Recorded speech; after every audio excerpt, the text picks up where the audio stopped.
Sad times, I've decided to sell my original, very first Leica camera that I bought, Leica film camera, the Leica M2.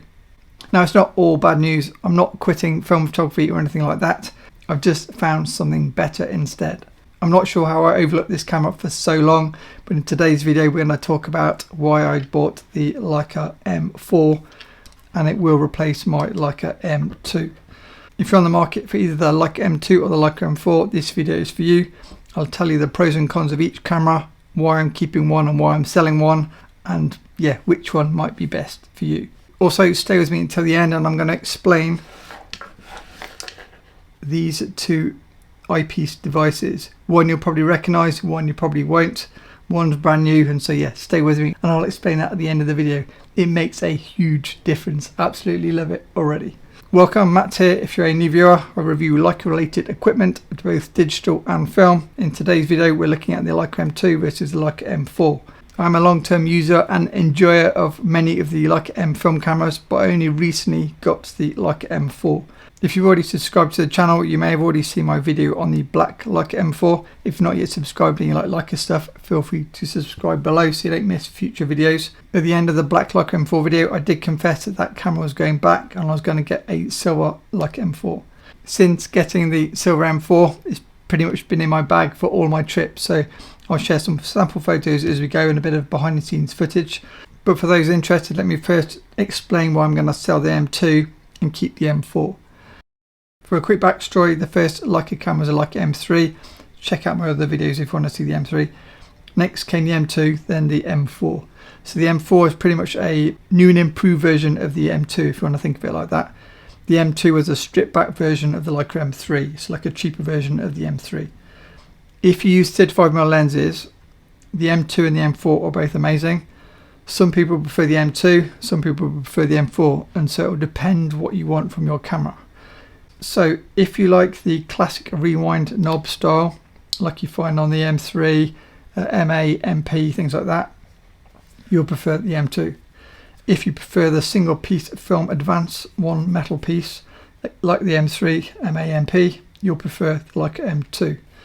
If we take the bottom off, if you prefer the security of making sure your film is 100% loaded by using a take-up film spool, you'll prefer the Leica M2 over the Leica M4.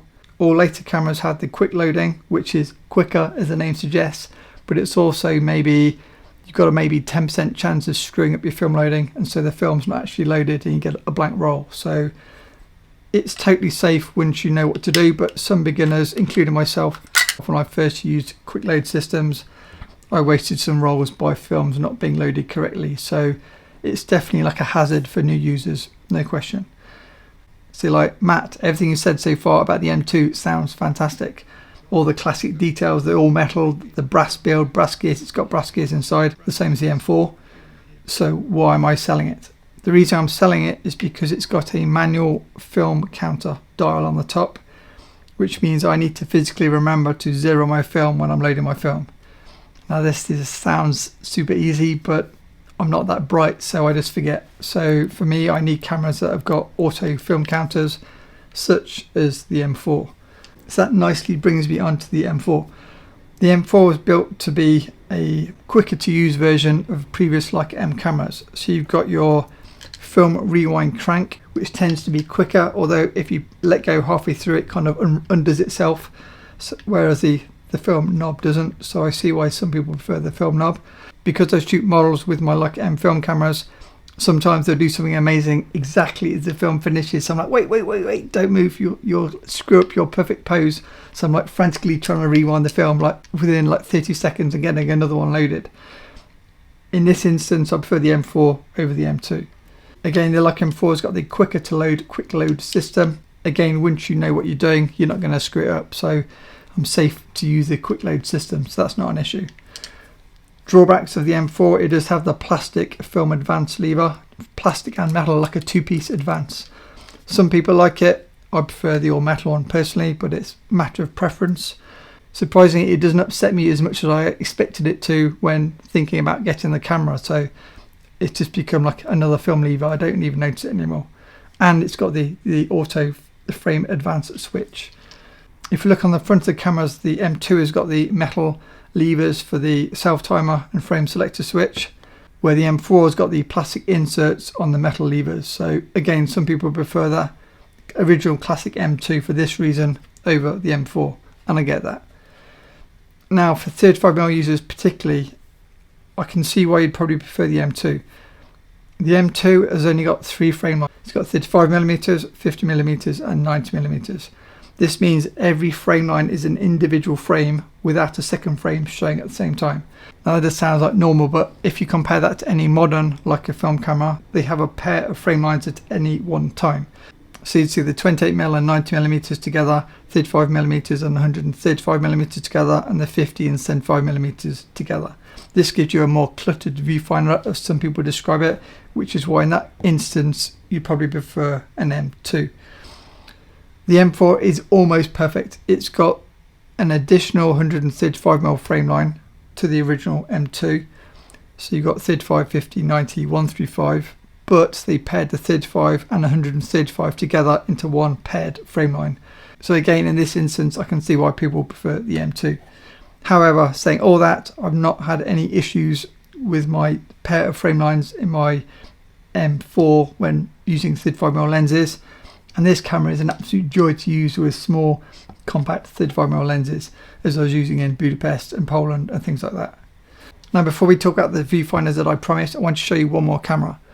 Have you heard of a Leica MDA? So a Leica MDA is basically a Leica M4 with no viewfinder, no rangefinder.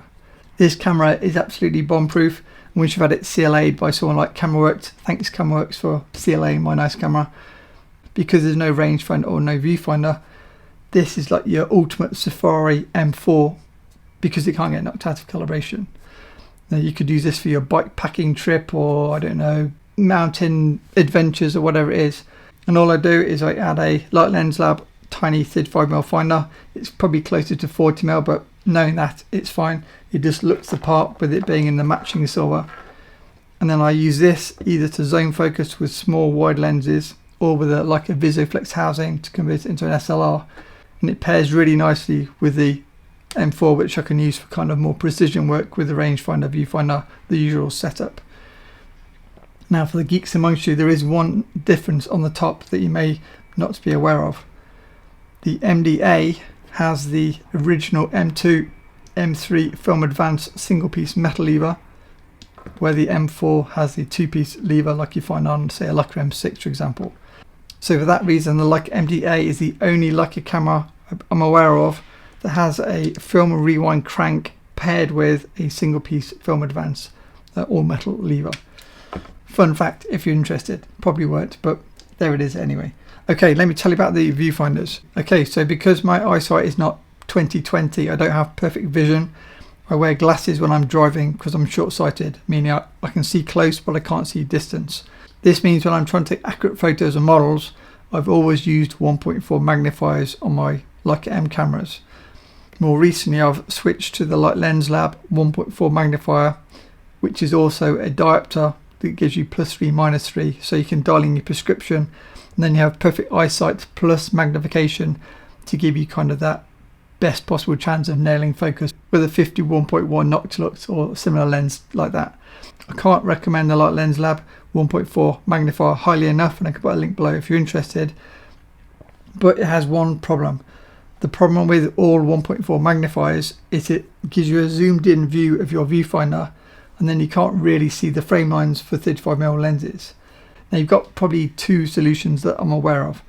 First, you can buy a Leica screw-in diopter. They're not cheap, and if you can find one, that will do the trick. It'll fix your eyesight when looking through the camera, and it'll still give you the full viewfinder area, so you can frame for 28mm or 35mm depending on the camera body that you're using.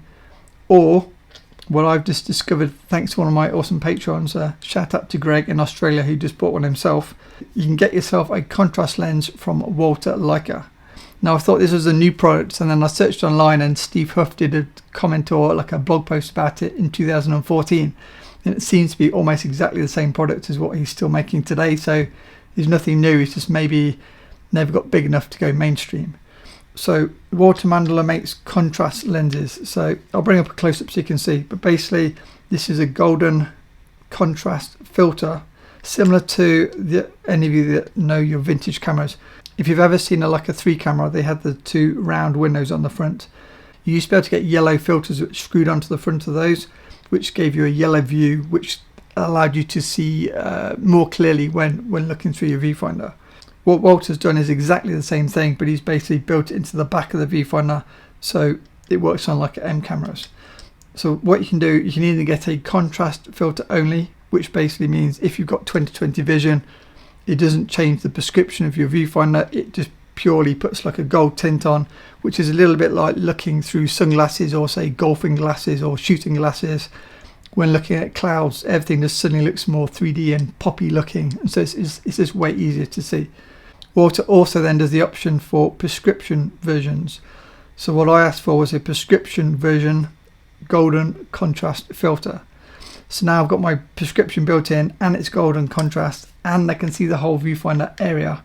So now I can use my 35mm lenses on my M4 or any Leica M camera, see really clearly, and I don't have the limitation of the 1.4 magnifiers where I'm limited to 50mm view or longer because it narrows the view in the viewfinder. If you're interested in our Walter Leica contrast filter, I'm going to put a link below. It's not affiliated, it's just if you want to find out more information. Great product, I've been really happy, and as I say, it's especially useful for 35mm lenses and longer, because otherwise you can just use a 1.4 magnifier. If you've already got a Walter Leica contrast lens filter, please do comment below. It'd be interesting to see how many of you guys have actually heard of them and have got them, or let us know if there are any other alternative solutions out in the market to make it easier to view through your Leica M rangefinder camera. If you missed my black Leica M4 video, I can link that next so you can check that out. I compare it to all the different Leica M cameras so you know whether an M4 is best for you, or maybe you want an M6 or an M7 or whatever. I'll cover that in that video. If you enjoyed this video or learnt something, please hit the like button, and thanks as always to my amazing patrons.